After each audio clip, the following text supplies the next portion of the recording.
that which was only awakened in very few people up to the present day. Very few people have had this experience of tremendous joy, tremendous majesty. They were very, very great individuals, Buddha being one, William Blake has been one.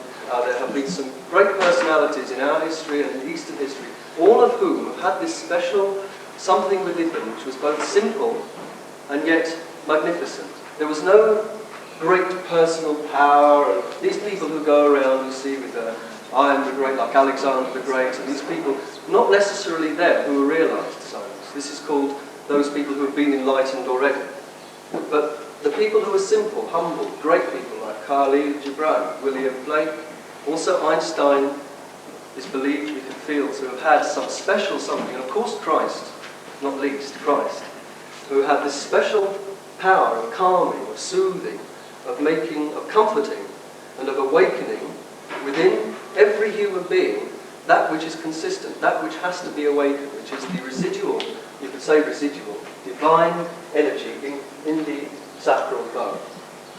Now, Mataji found this way just to make sure that, because it was the time, that everybody should have this now. Now, of course, immediately we say everybody should have this. Everybody expects automatically to become completely God-realised straight away. But of course, this is not the case. As Christ has said, you will be judged. Doesn't mean that we're going to sit at a table and write everyone's name down, or even Almighty is going to sit at a table and write names down. It's something which happens within you, and it judges you as you stand. In other words, there's nothing but exactly what you are, and how you feel. Therefore, when this Kundalini, this energy, is awakened, of course there are slightly different effects. There may be some people have one thing, some people have another, and these effects that are different have very much to do with these three channels. And these are called three gunas. We have a left side, which is the blue one, which is called a Tamil guna in Sanskrit, which refers to the past. But to make it simpler, let's just say it's negative or minus. Not negative in an angry way, but just minus. Let's say that the yellow energy on the right-hand side of us, as we're looking like this, is a positive energy. So just like in the whole of nature, in science, if you're a scientist, everything has a negative potential, a positive potential. But the third potential is a slightly subtler. It's a balancing, you could say. It's an evolving potential. It's a potential which has in it the seeds of future growth, both physically, both emotionally and mentally, and ultimately spiritually. This is a complete unit. It's not separate from science. It's not as if God is sitting up there somewhere and scientists are all over here and they're fighting. This is a complete unity. Even in an atom, the same pattern exists. In Sanskrit, those of you who knew a little about Indian philosophy will have heard of the sound Om. And precisely Om is merely the vibrational form of this consistent positive, negative, and balancing. Of course, when you have your realization, when you finally do reach this state, you are to go beyond, there's no doubt. But that state has to be preceded by the balancing of everything which is with you at present. And this is why Sri Mataji is here, because it's time. Only because so many people are actually looking for that which is within, that which is, of course, free. How can you charge for something that's part of you, that is your own?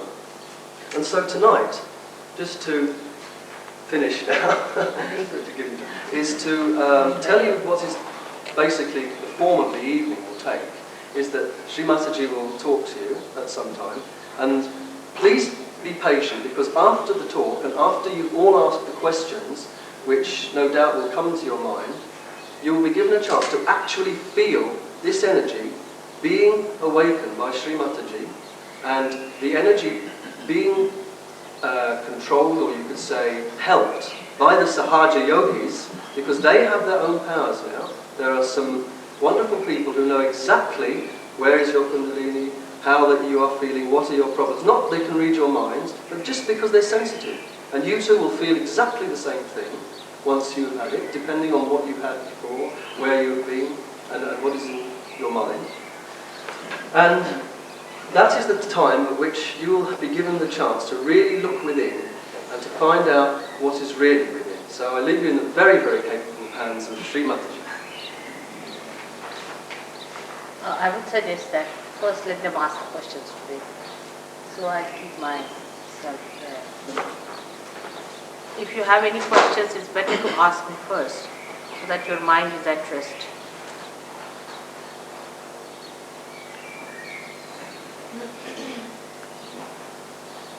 I would like to start. Let's see people better.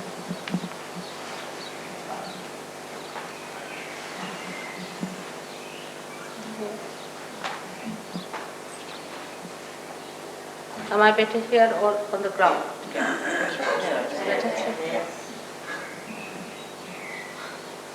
Now, first of all, it's better to ask the questions because yesterday when we started this question session, people got a little deviated. It's better to ask questions now, what you have, because you are all seekers. You are all seekers and you have been seekers. So it's best just to ask questions now. So I'll be able to put the answer in between my lecture.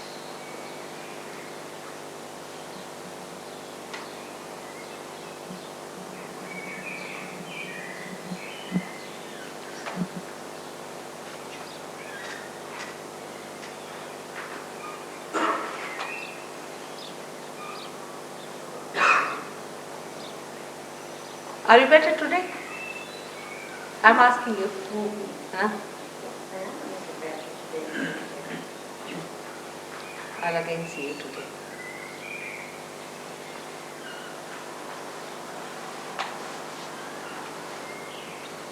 Yeah?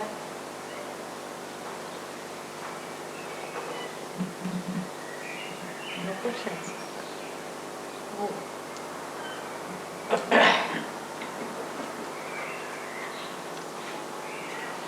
That means Sahajogis have become quite capable of explaining Sahajoga, and I'm very proud of them. When I went to Australia, the newspaper people asked me, "Mother, are all your disciples scholars?" I said, "No, they are very common people. They have to be very common and normal people." But they said the way they know things, surprisingly, we feel they are all scholars. I said, all scholarship is within yourself.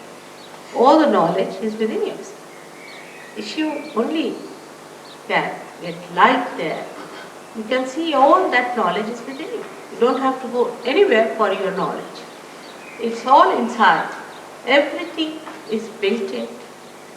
You are built in so beautifully to become your spirit that I don't have to do much about it. It just works out.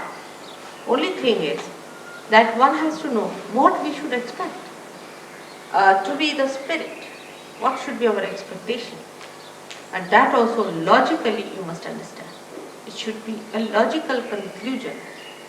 Not just because I say something, because you have become a member of some group, because you have paid money somewhere. It's not that.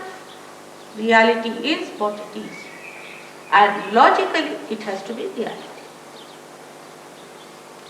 The other day I told you about the left side, about the past, about the subconscious, about the collective subconscious and the problems of the subconscious and the conditionings we get from material things, from matter. Matter is always trying to overpower the spirit. And this matter is overpowering us because we come from matter to begin with. But how does the spirit come out of it? What happens that we become the spirit? People have talked about self-realization. So many people have talked about second birth. Everyone has said that you have to be born again. There are many people who go about saying, "I am twice born," self-certified. You can find all kinds of people in this world who are knowing that something has to happen, some breakthrough has to take place, something we have to see. Imagine at the time of Christ, there were not so many people who were sick. Nobody could talk to the disciples also much. They were just ordinary fishermen, very simple people.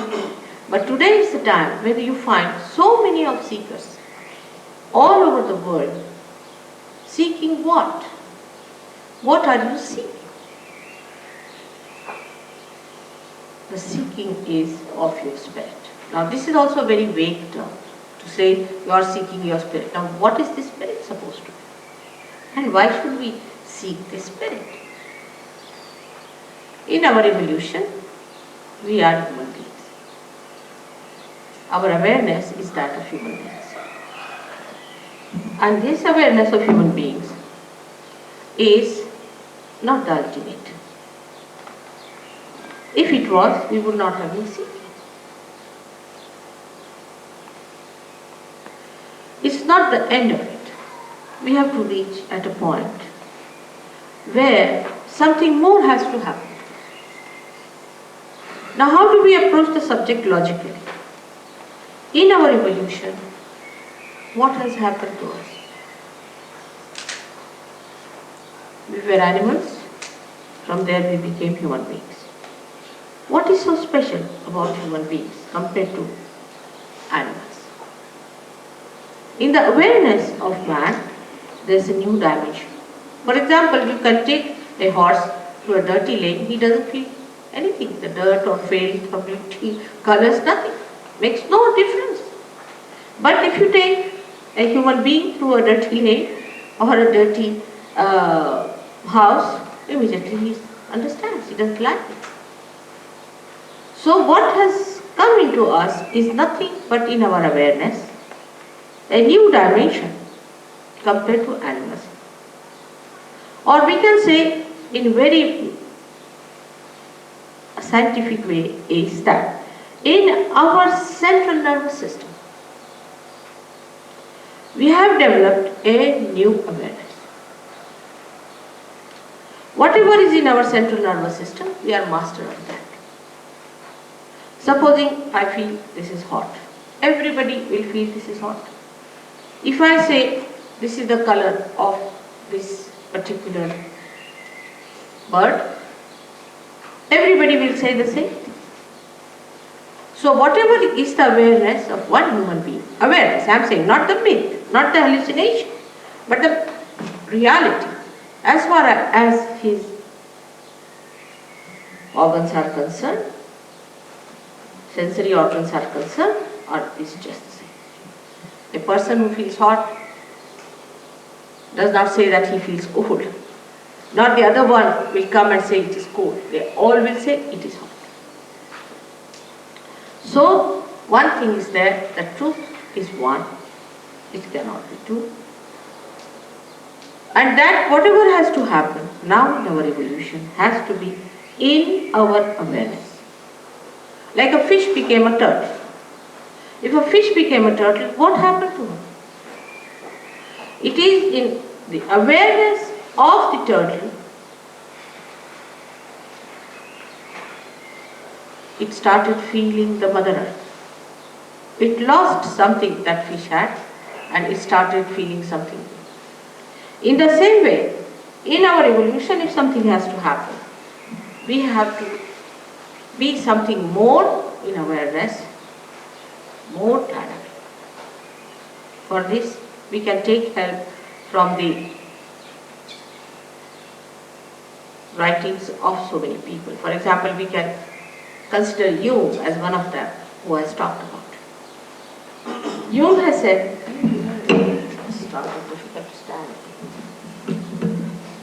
Jung has said that when the breakthrough will take place, the human beings will become collectively conscious, will become. He didn't say that you'll all start doing the same thing or you start behaving in the same manner.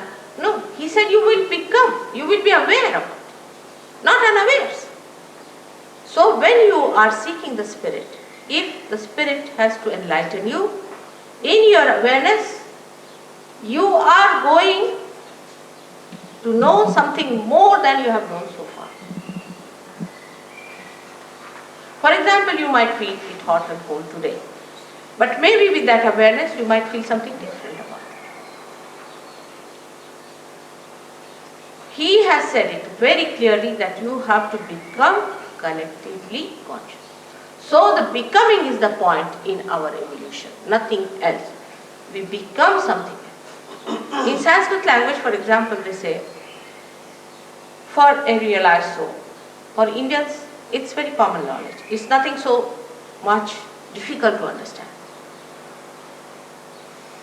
He is called as a Dvija, the one who is born again. And also a bird is called as a Dvija, because a bird is born first as an egg, and then it grows, matures, and then suddenly it becomes a bird. And that is the parallel of realization. You also know that on the Easter day, we give eggs. It has the same symbol, that we are eggs and we have to become the birds. So just now at this stage when we are human beings, we are just limited like an egg to grow up to a point where you can become the bird. All other sort of things people talk of is not the realization. Like, I may say that, all right, if I mesmerize you very well, I can give you bottles and you might start sucking the bottles just casually. Even knowing that you are doing something funny, you are doing it. You'll be compelled to do it because you are mesmerized. Any such activity that you fall into is not realization. Because whatever has happened to you, as human beings that you have done no activity whatsoever. We didn't cut our tails as monkeys to become human beings. It has happened spontaneously like a flower becoming a fruit. It's a living process. One does not realize that whatever has to happen to you is a living process, it's not a dead process. What we can do is all dead. For example, we can stand on our heads, we can jump, we can run, we can do all kinds of things, but that is not the living process. The living process is when you become something, and that becoming must be asked by all honest seekers. If you are not honest, then it's difficult. Or even if you are honest and you are misidentified with certain ideas you have read because you have paid for the book or you have paid for an organization, you paid for someone, that's not going to help. What we have to see, what we become. And that's what yesterday I told, that you become the master. You become the prophet. As Blake has said, that God of men will become prophets and they will have powers to make others prophets. So to be very honest with yourself, you should say, have I become a prophet? And can I make others prophet? This is a very simple way of looking at our realization, and this is what you are capable of. That you become the prophet because everything is within you. The whole machinery is within you. You are like a computer. You are just to be put to the mains if you start working. You have to just become that. And if you do not become that, then all other things, forming an organization and any such thing is of no use, is of no value, is all, I can say, misguidance. What have you got yourself? Supposing, if Ray has to say something, oh, mother saw a light and this happened and that happened, she has these powers, those powers, it's all useless. What is it to you? I may be the king of anything, so what does it matter to you? What has become of you is the important thing, and for that becoming, if I say there is everything placed within you, I have to prove it, that's all. This knowledge is not unknown to us, actually. It's all being described from the time of Moses, like he says the tree of fire. Now what is the tree of fire? Nobody knows. They just say there was tree of fire. But if you see the Kundalini completely enlightened, if you can see, it really looks like a tree. of fire. And then it is said also in the Bible that I will appear before you like tongues of flames. Now what is that? No one explains, nobody knows. These tongues of flames are nothing but these centers, when they are enlightened, you see them just like tongues of flames.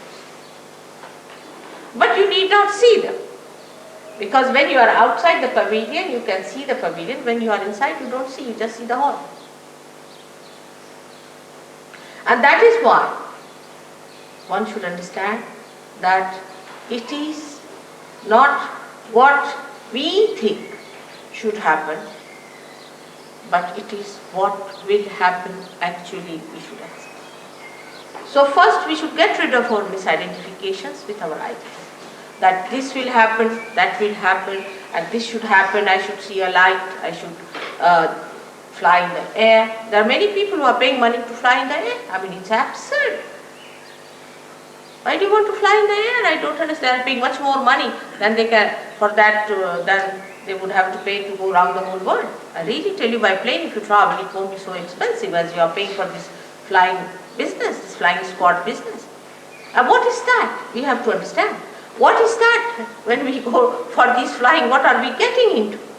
And this method of mesmerism is so subtle that you cannot understand. You just go on into it. Like the same flying squad business. We had a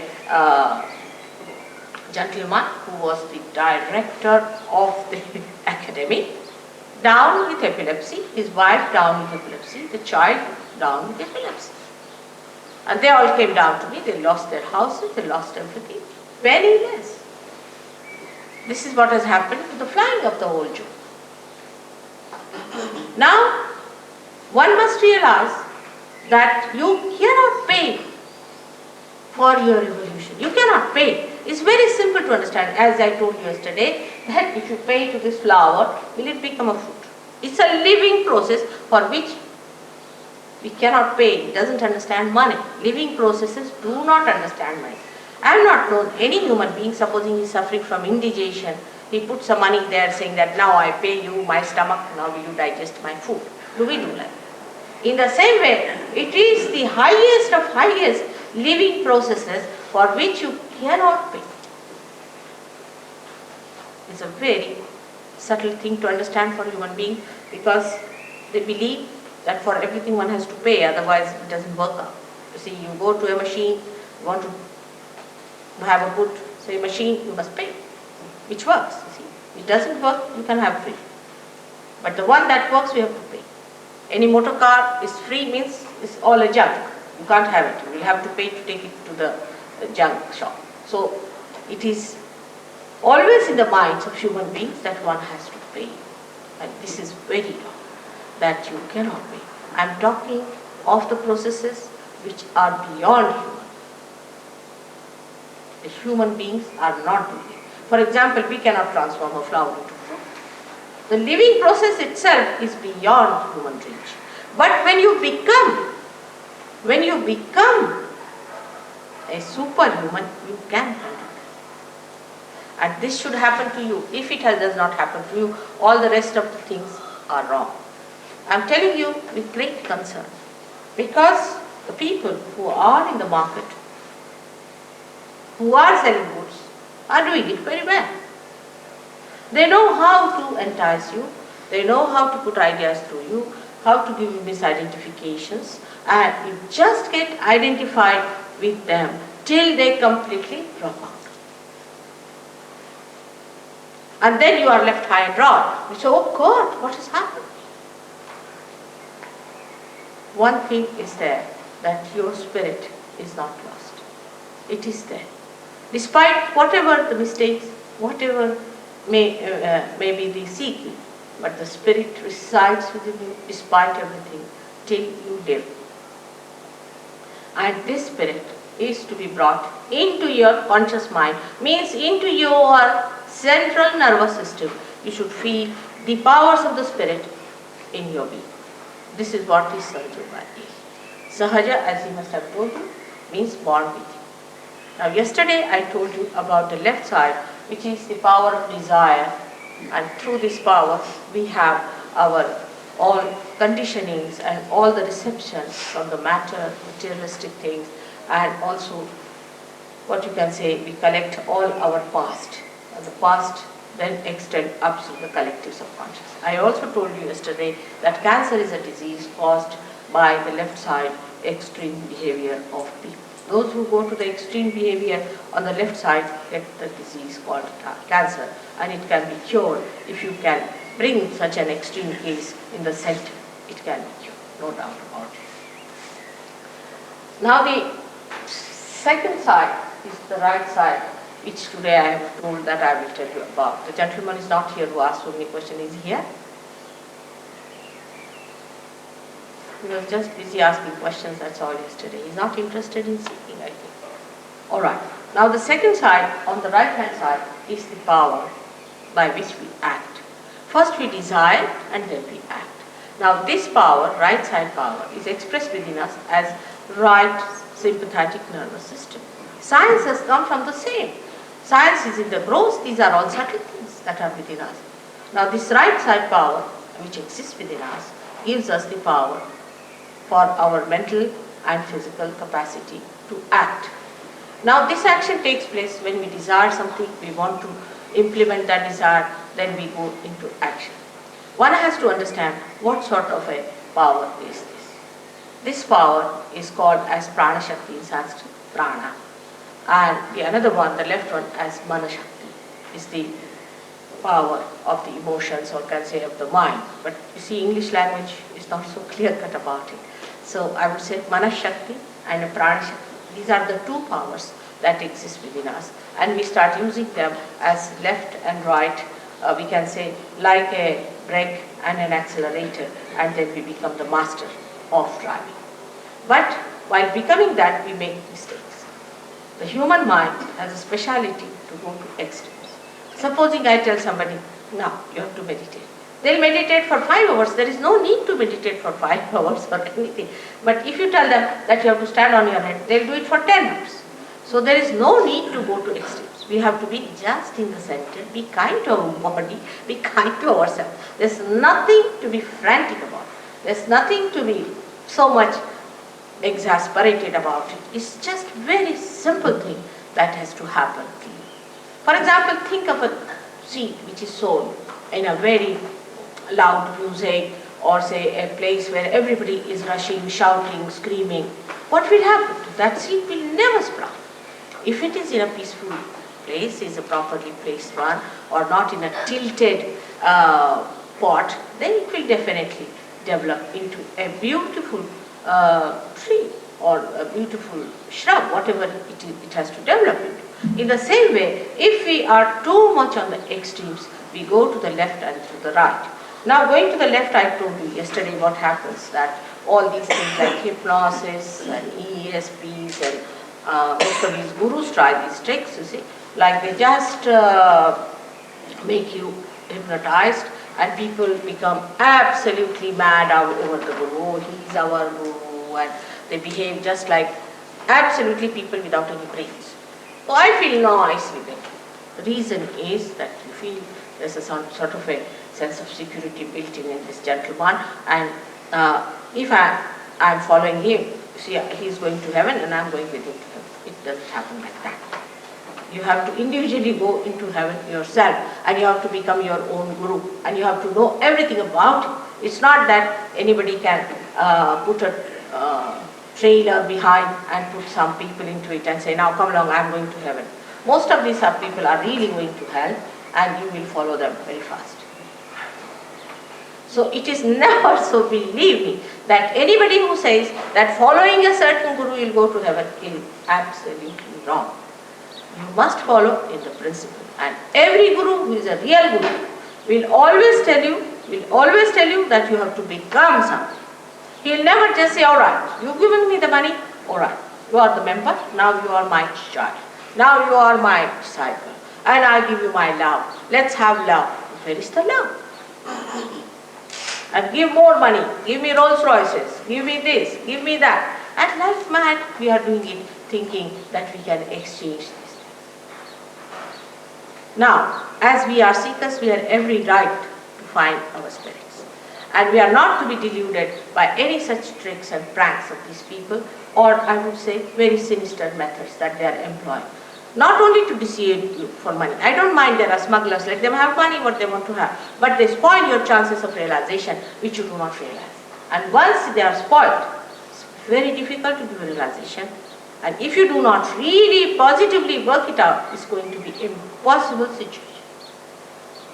I've seen people who have suffered on account of this. Now this action within us acts for our mental and physical capacities on the right hand side. Like we think of the future. Now we're planning, we start. It's planning. Now we must do this tomorrow or day after tomorrow. We have to do it and we start sitting. Now I'll go there and I'll find this and then I'll take a ticket and then I'll go there. I mean, our mind is working for the future. So much so we become absolutely futuristic. To such an extent sometimes I have met people who are futuristic, they even forget their own names. Can you believe it? I mean, they don't even remember their father's name, that's all right, but even their own names they forget. I mean, they are like mad because they don't remember their own names and they don't know where are they, what are they doing. I have met people of that kind who are really sick people because they have become so futuristic now that they do not know anything about their past. Now, this futuristic behavior starts in a society where people always think of the future. What will I do? What am I to do tomorrow? What am I to achieve tomorrow? And all these things when they start doing, their attention goes to the right extreme. Now in this place, we are very dangerously placed when we start looking for the future. And the future seeing is a imaginary stuff, is absolutely imaginary. Because what you think of the future doesn't exist. What exists is the present. You have to be in the present, not in the future. But people will say you have to be in the present. But how? We cannot. Either we are in the past or in the future. Because when the thought wave rises, it comes up and goes down. Another thought wave rises, goes up and comes down. Now, this thought wave which comes up, we go with it, but we don't see it's going down. Another thought wave that rises, we see that, but we don't see where it goes out. And so we are jumping on the cusp of these thoughts and we do not know. Perhaps we are in the past or perhaps with the future. But in the center of these two thoughts, there is the present. And we don't know how to take our attention there, which is a very difficult thing. And just to say that you should be in the center is not possible. All these things, you should do this, you should do that, is not going to work out unless and until there is light. For example, there is no light in this room. And you say, walk straight. You cannot walk because you can't see where is the passage, how to walk. Even if you order, do whatever you please, you cannot just walk straight without touching any of these chairs because there is no light, you can't see. So one has to understand that in the futuristic life when we live, when we plan too much for the future, actually what we are doing, we are living in an imaginary world. We have many stories of people who lived in imaginary worlds and how they found that everything was destroyed. And there are people who work it out through their physical efforts, and when they go into their physical efforts, they create another problem for them because they just become physically oriented people. And if you are just physically oriented, the spirit gets angry. So the right side movement is for the people who are very meticulous, you see what you can call the people who are very particular about the time, and who are very firm about things, who are very dry people, and who are very straight and they won't tolerate any nonsense, that sort of people, you see that you find normally, and that sort of people become a headache and they are very boring. You can't just bear their company, they can be very boring people. And they give you big lectures about how to be straightforward and how to walk straight, absolutely. In the nature, nothing is straight. It all moves so beautifully because the nature is created out of varieties. And variety brings the beauty. They don't think of beauty, they don't think of love or compassion, nothing. For them, it is a very meticulous world, and that's how they live. Such people are developing a big ego within themselves, as you see there. Is a yellow stuff in the head called as ego. Let me show. Right. By the action of the left side, emotional side, we develop a superego, but by the action of the right side, we develop an ego. Now this ego is not easy to be seen, because if you have a superego, you have pains in the body, you are a miserable person, you have wrinkles on the face, and you look absolutely worn out. But if you have ego, then you look so dynamic. We can say that Hitler was the extreme of this ego business.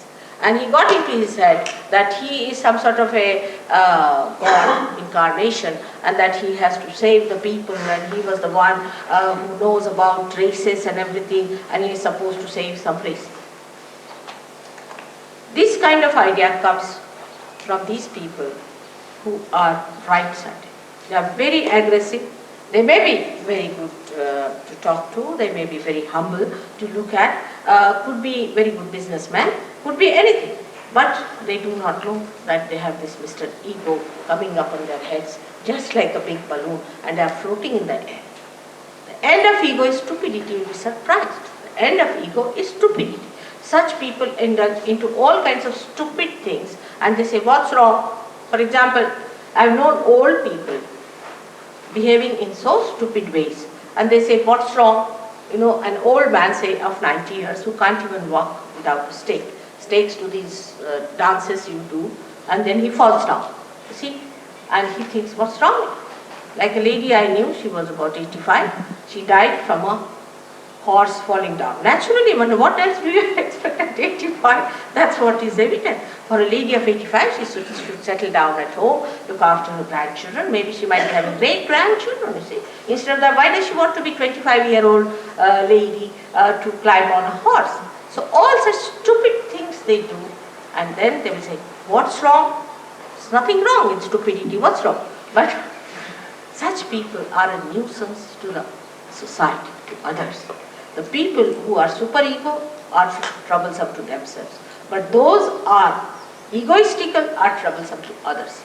They are all the time correcting others, torturing others, putting their ideas onto other people, and such people can be very, very successful, because nothing succeeds like success.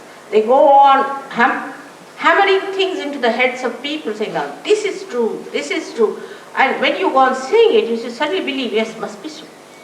And such people are much more dangerous, I would say, from the superego type. But for people who do not know the tricks of the superego, they can be very, very, very dangerous, because they are very subtle. You cannot see them. They mesmerize, and they can possess you, and they can be very sly, and they can work out all sorts of methods which you are not aware of. So it is not easy to choose which is better, which is not better. Both things are wrong to go to extremes on the right or to the left. Now let's see what happens physically. As I told about the cancer on the left hand side that we do. Physically, what happens to people who are futuristic?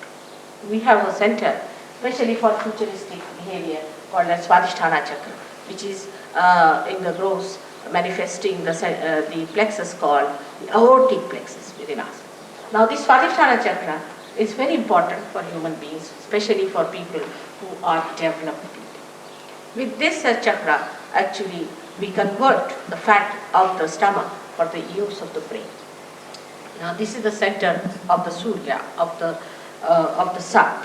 Now when we start thinking, these cells are converted in such a way that they become useful to the brain. Now, if you are thinking all the time you are thinking, then what will happen? I mean, the horns are not going to grow out of that. You are consuming all that. And when you are consuming all those cells, you have to have replacement. And for that replacement, this Swadhisthana Chakra has to work very hard to convert the cells for the use of your brain. Now, when it is doing that, there are other things which this Swadhisthana Chakra has to look after. For example, your liver, your pancreas, your spleen, your kidneys, all are to be looked after by this center, and also uterus for the ladies. Now when there's only one work is given to this Swadhisthana and it cannot do any other work, then other things are neglected, so you develop a terrible disease called liver trouble. Now liver trouble is another thing that you do not feel yourself. Others know that you are liverish, the way you are hot-tempered, the way you are fussy, the way you always snarl at people, and the way you are never satisfied with anything, the way you criticize others. All this is liverish, and such liverish people are never happy with themselves because liver looks after their attention. And those who have liver problems, their attention is horrid. That goes like this. See, you cannot keep your attention straight. On the street you will walk straight into a car because you are looking at something which you are not supposed to look at. But all the time you are looking at like this, you cannot walk. I mean, you won't find any animal like that who walks like this, but only human beings do it. If you see them on the street, you'll be amazed, where are they walking? They don't walk straight, they don't walk straight, but their eyes are going this way, that way, because the attention is wobbly. The attention is wobbly because of a bad liver. So this liver is a very, very important thing. Now this liver has a special capacity to extract all the poisons from the body as heat. And the heat in the body is to be transformed or should be conveyed to the blood or the water in the blood, and that has to be taken out of your body, maybe as perspiration or in another forms. But what happens? That when this liver is out of gear, it cannot do it. It cannot pass this heat into the bloodstream, and the heat remains in the body, and you really become heated, and that heat makes all these problems for you.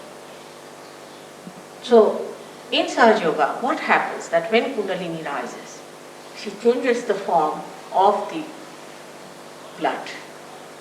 The hydrogen and oxygen which are placed because of this heat and all that, in a very funny way, like this, like that, and they start receiving this heat within them. That's why those people who have bad livers feel little heat when the Kundalini rises. But one can cure it by giving it that peace and comfort to that liver organ, and you can definitely cure your liver, no doubt about it. Then the second thing that happens to you is the pancreas, which gives you diabetes. Only a person who thinks too much gets the diabetes. For example, an Indian farmer doesn't know what diabetes is, but then you stop your sugar. But that's not the way to stop your diabetes. Diabetes comes to you because you think too much. The doctors won't understand this. That's why they say it is incurable. But because they cannot connect thinking with the disease. And this is what happens when you are all the time thinking like mad, then diabetes takes place. And this diabetes is also curable if you get your enlightenment. You can cure also the diabetes of other people, but because this vital power, which is integrated of all these three powers, flows through you, and you can replenish, you can give more to other people who are exhausted of it, and sort of you can fill them up with this power, and you can get it. The third one is the worst of all that happens to people is blood cancer because of spleen. Spleen is one thing very important, that it is the center of peace within us. The one who doesn't have a proper spleen cannot be peaceful person. Now, it's a very simple thing, but doctors cannot connect it, nor all science-oriented people can connect it to something very, very simple. And the simple thing is that when we eat our food, if we are frantic, we are out to get trouble with the spleen, and we can get blood cancer. Now, if the mother is of that temperament or a father is of that temperament, the children might be born with blood cancer. Now, we will be happy to tell you that in New York, we had a case of blood cancer. And when I was in India, in a village, somebody came and told me that such and such boy is sick. He's only 16 years with blood cancer, and doctors have declared that he's going to die within 2 weeks' time. They always declare, they are good at declaration only. And when this case came to me, I told them that I cannot do anything, I'm in a village, but you can telephone to one of the Sahaja Yoginis. She was in England, now she's in New York, and she will look after this case. You'll be amazed that the boy was cured completely. He came out of the hospital, came to see me, and now he's gone back to his studies. I mean, like this we have cured many cases of blood cancer. But here we are not to cure people by any or healing anyone. That's not our job. It happens spontaneously as a byproduct of the Kundalini awakening. Main thing is we have to make you doctors. We have to make you knowledgeable people. We have to make you collectively conscious human beings who have to enter into the kingdom of God to reside there in His peace, bliss and joy. Now this trouble of also of kidney, of high blood pressure, all that is due to this. People worry, they are frantic, you see, and this franticness comes to us just as a matter of habit. I have known people, as soon as you say, oh, you have to go by aeroplane or somewhere, suddenly the aeroplane word triggers that frantic, oh, they get mad. They don't know what they are up to. They will forget their passport, they will forget their luggage, they forget this, they're frantic. At the airport if you go, you'll find this left navi, as we call it, this center is, the spleen was frantic. Now, when you eat your food or do any such work, there is an emergency created and more blood is needed to digest that food. So this spleen, poor thing, works very hard to create that extra amount of blood cells. But at the time you are eating, you are also reading a newspaper. That's the worst thing one should do in the morning. Horrible. You read the newspaper, you are eating the food, the spleen goes off because another emergency comes up. Then you get onto your bicycle, eat a sandwich in the hand, is even worse than that.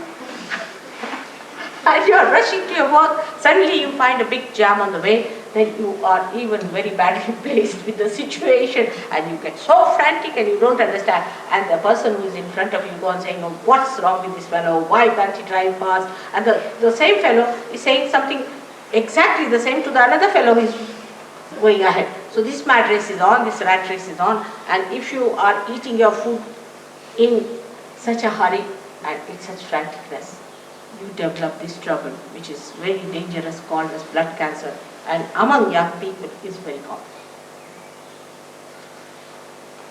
Now, the last and not the least is the trouble of the heart. When you pay too much attention to all these outward things, to material things, to your all material advancement, to your physical advancement, and to so much of computerization of your brain, then you neglect the necessary attention to your spirit which resides in your heart. And so the spirit receives. And when the spirit receives, you get a heart attack. Only a person who is right-sided gets a heart attack, and never a person who is a left-sided. I told this to a doctor, and he told surprisingly that in a mental hospital, we never need a cardiogram. We do not need it. They never get a heart attack. A mad man never gets a heart attack. Surprisingly, a person who is mad is using his heart, his left side, his emotions, and his heart should go out. But no, his brain goes out. Can you imagine? And the one who uses the brain, his heart goes out. This is the balance created by nature in us. See how cleverly the nature is trying to guide us in the center. Don't go to the extremes. Keep to the center, keep to the center, and then when you are absolutely in the center, then you get your evolution very quickly. So this is the right side that we have, the futuristic side, and as you know, we are all very futuristic by temperament. This futuristicness cannot be cured by telling, oh, now don't think. You cannot do it. You just cannot do it. If I order you that now you better stop planning, you just can't do it. You can't help it. You have to do that kind of plan. And you find all these plans fail because these plans are not related to the plans of the divine. Divine has some other plans, while you have some other plans. And they never combine together, and that's how you find all your plans fail, and you are just frustrated, left high and dry. You don't understand how it has happened. For your understanding, one has to know that there is a divine power. You may like it or not. All this living work that is done, millions and millions of flowers which are becoming fruits, a seed becoming a tree, a particular seed becomes a particular tree, all the choices that are made, the whole organized way, the chemical acts, the way the chemistry is made of periodic laws, everything you see in this world is all so well organized, there has to be somebody doing it. So there is a divine power which is surrounding us, no doubt about it. But we have not yet felt it, that's all. If you have not felt it, that doesn't mean it doesn't exist. It does exist and it works out. We have seen with our own experience that so many living things are happening, we just take it for granted. We are not bothered. See, in human life itself, a child is to be born. Then a fetus is held in the body. Normally, the law of medical science is this, that anything foreign, if it enters into the body, is thrown away immediately. All the forces are built up to throw it away. But what we find, that when a fetus is built up, the whole system works out to nourish it, to look after it, to really to bother about it. Very carefully, the water is created around it so that it is not disturbed, and every sort of a care is taken by the body to look after the fetus, and when the fetus is ready, it is thrown out. Who does that? Who does that? We must ask these questions to ourselves sometimes. After all, why have we become human beings? What was the need? What was the need? And if we haven't got the answer, that means we are still in transition, and we have to get there where we get the answer. We are made human beings to feel that divine power, to maneuver that divine power, and thus enjoy the bliss of divinity. That divine power is the collective thing. That gives us collectivity. The spirit in our heart is the one which is the collective being within us, which manifests that divine power to flow through us. And that's how, once we are connected to the mains, we start becoming what we are for. Like a machine, once it is put to the mains, it gets its meaning. But this machine, though it is put to the mains, is not aware of the electricity, about my voice, anything. But a human being, when he gets connected with the mains, when he becomes aware, and this is what you must see. When you get realized, you can raise the Kundalini of others. You can give realization to others. Ray himself has done so many. Even in Riyadh he did it. He did it everywhere, wherever he went. He's just like you. He's an engineer. He's just like you. He was just like you. And now you'll be amazed at how much he knows about himself and about others. And a complete change has come, because once you get the spirit, when you get the highest, all these mundane things drop off and you become a master of yourself. No more enslavement of any habits or anything. It just works out beautifully.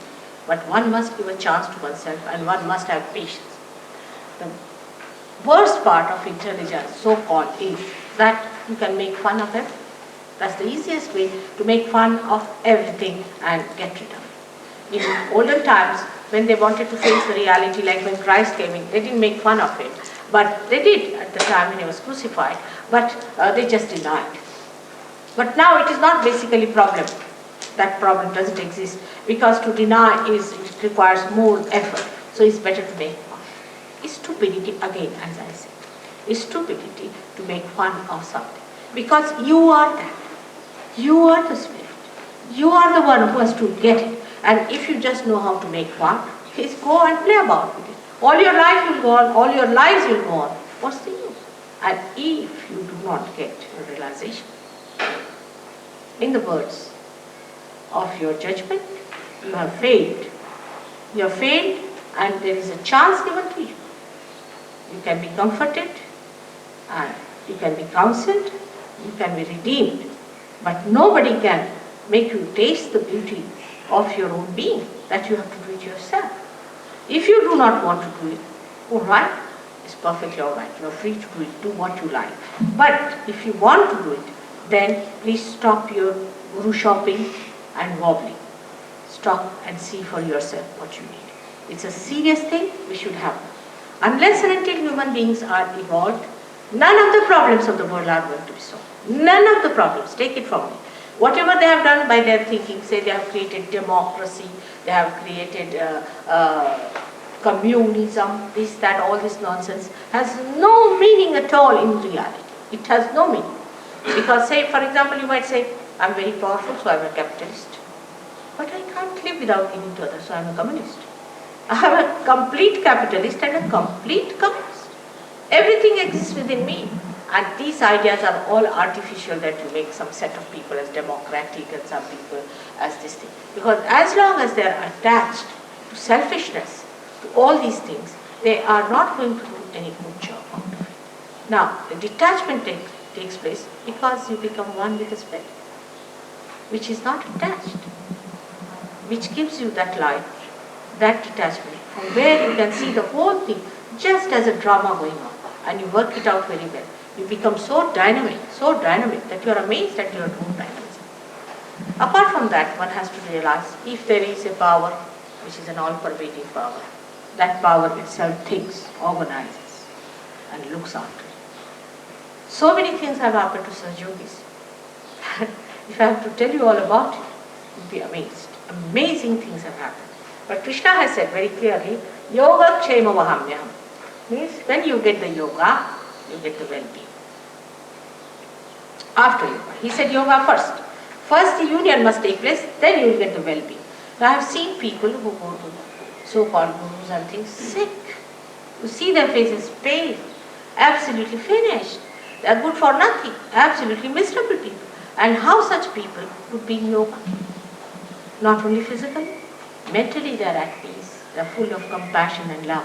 And the compassion that doesn't talk but just flows. It flows. It emits. You can give your compassion even to flowers. If the flowers are dying, you can give them this and they will live for a while. If there are, say, trees which are dying, if you give them, they will prosper. If you give it to animals, they will be different. Because first time, after getting this power only, you are giving back something to the nature. So far you have been always taking from the nature. Now it is the first time you start giving something to the nature. Because the compassion just flows. It doesn't receive it. It just goes to others. And this should happen to you. Don't be satisfied with cheap things, with something nonsensical, which is something sort of a mimicry or a mass ideas. I am talking of collectivity, where every individual is aware. It's not a mass activity, it is collectivity. May God bless you. I hope today many will get realization and become one with their spirits and will feel their collectivity. That's only my hope is. Brighton I place very high up in England, and I always said England is the heart of the universe. It's very important that it is the heart, no doubt, and that's why Lake has said that it has to become Jerusalem. There's a lot of truth in what he has said. Lots of things he has said about Sir Yoga is absolutely true. But the heart is sluggish, heart is sleepy, is a sign. Like I say, that Europe is a liver and it is drinking. Can you imagine what will be the state of affairs of this universe if everything is going against one's own essences? And the essence of English is that it is the heart. That means it articulates, it circulates. Whatever happens in England is taken up seriously. Supposing you become, all of you, stupid people, the whole world will become. The responsibility is such a lot on you, which you do not realize. It's a very important thing that we are doing. It looks very small in this country because the very few people who really come to Sahaj Yoga and settle down. Very few people. There are very few of that caliber. I think young little children are there, many who will come up by about say 10 years or so. I'm sure there will be a very good quality of people will be coming. And the seekers who are here are also sort of little nervous because they want to learn from Americans and from Europeans. There's nothing to be learned from. It is you who are going to circulate. You are going to carry the message. I know it's a very important country and somehow it was managed that my husband would get his election done in England and we are here now for last 8 years, can you believe it? And I'll be here maybe again 4 years more at the most. So I hope something will happen and this Brighton, which is a very good place, I'm sure here also many will get their realization and will help in the emancipation of human beings. Thank you very much.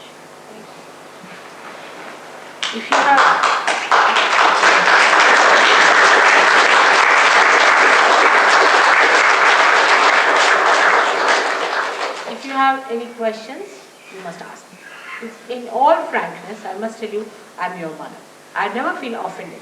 You ask me a question is important because actually I have no question. You have to ask me. I have no question at all.